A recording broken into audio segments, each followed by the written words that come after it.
Today, our battles are not fought with sword or spear. We do not line up in a field with our friends to face our foes. Today, we may not even know the face of our own allies, but we know that we're not alone. This year, I went on a family holiday, and as we drove home, I was greeted by the most wonderful sight.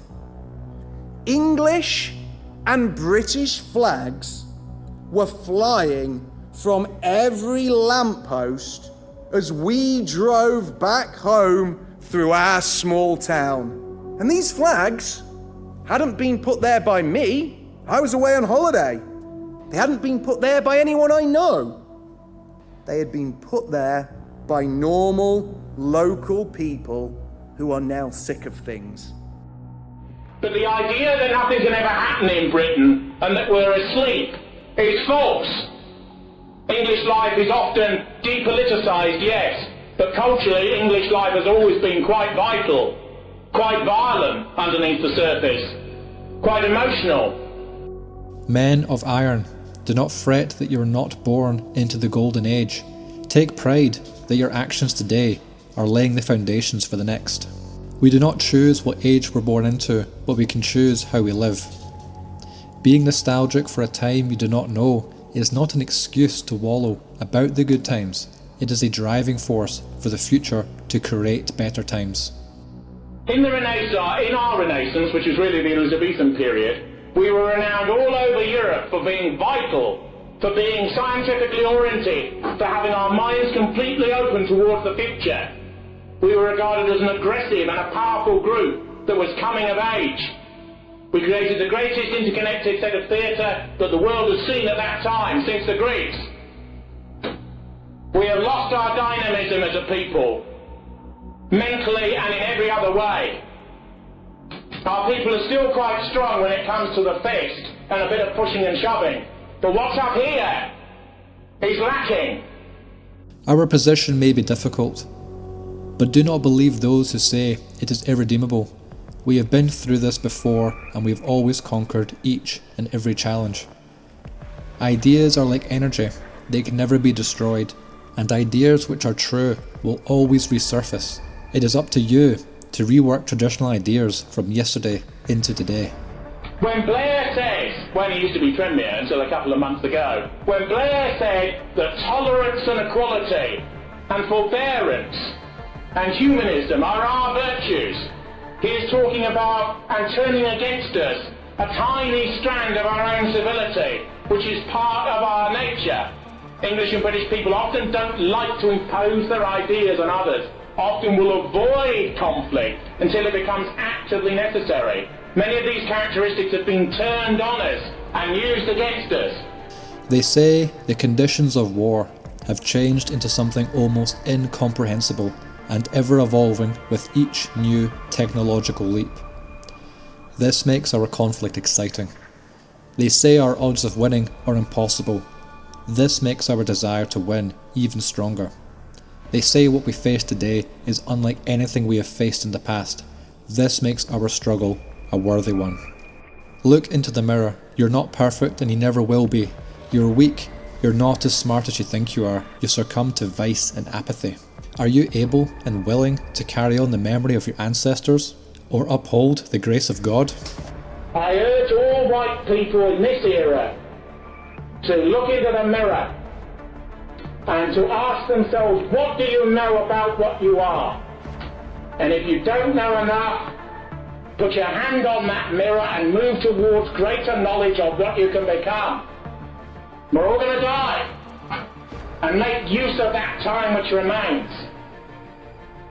Greatness is in the mind and in the fist. The glory of our type is not behind us. We can be great again.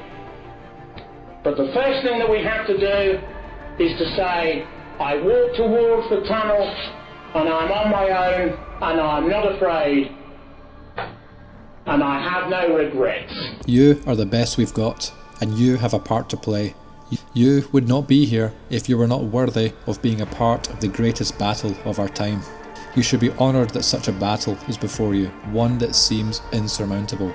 Only the greatest challenges are placed on those whose potential is equally great. This is not a burden for our people. It is just another obstacle in fulfilling our destiny.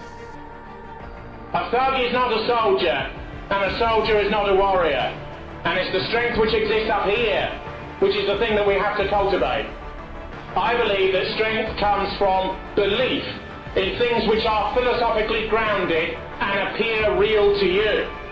I believe that we're hardwired for belief, philosophical and religious, that we have to have it as a species and as a group.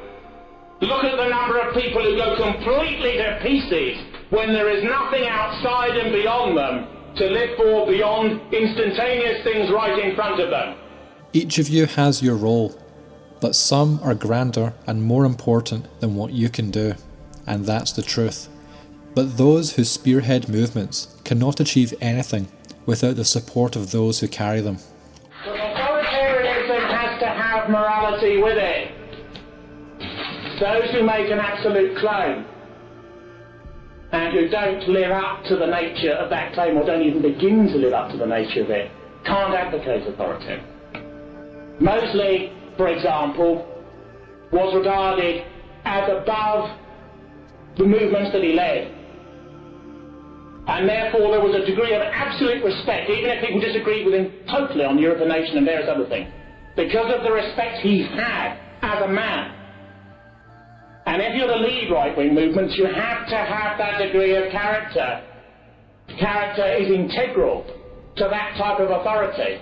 It would be so in a military commander, never mind a political one. If it's not there, you can't make authoritarian pledges and carry on in that sort of way, because you're just involved in the grubby game, which consists of Labour, Liberal, Tory, and different versions of the same thing.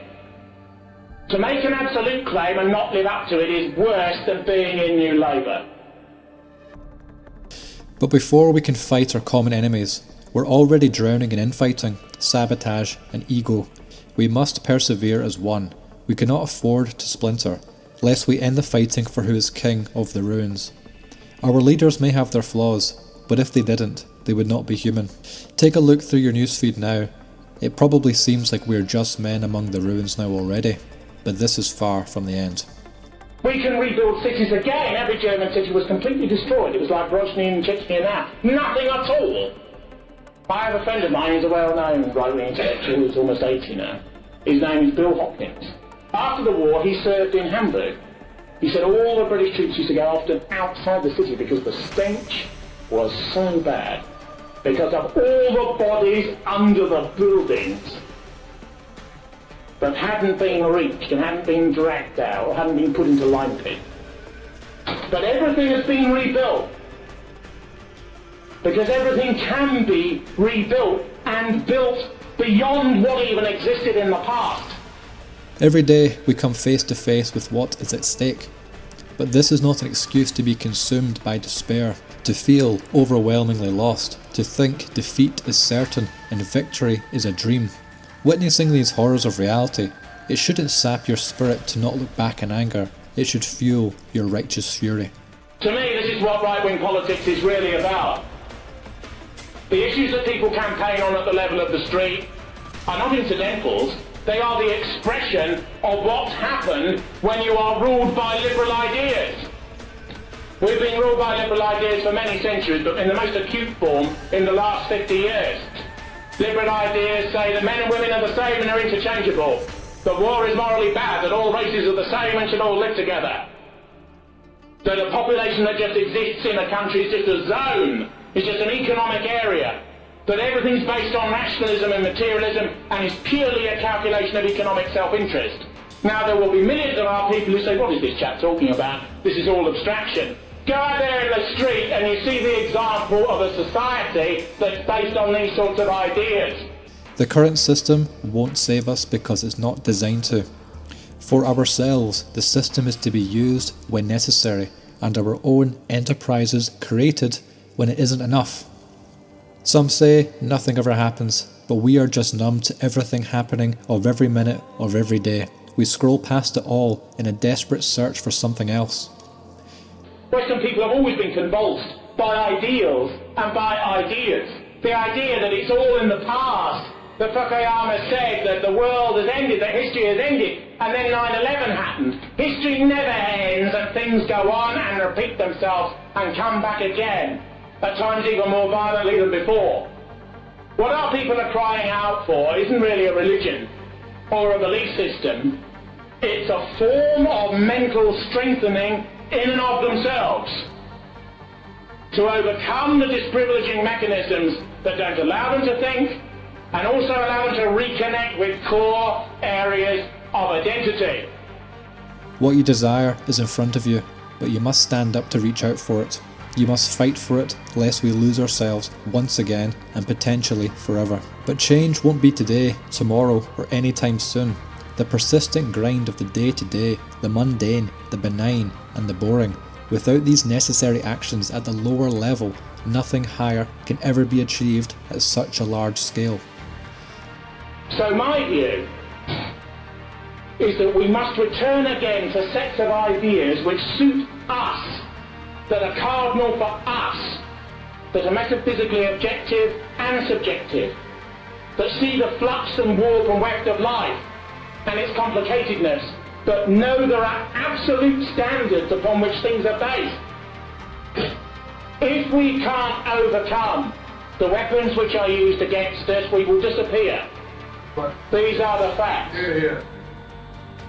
And therefore we have to do so in our own minds. We should not seek sympathy or pity. This only multiplies the misery that already exists. The current system is peeling back. The psychological powers used to subdue are losing their reach, and our chance is now. Because we have created 90% of value in modernity. I am a modernist in many ways, because I believe we created a modern world that has been taken away from what it could have been. The modern and that which preceded it are not necessarily in complete opposition. If people with our sorts of values ruled modernity, everything about this society would be at one level the same and in every other respect completely different. People would still drive, contemporary cars, there'd still be jets, and there'd still be supercomputers and so on. But the texture and the nature of life would be different in every respect. How so? Firstly, cultures would be monoethnic. Secondly, there would be a respect for the past glories of our civilization. Thirdly, we would not preface every attempt to be strong by saying, I'm sorry for what we have done. We're not sorry.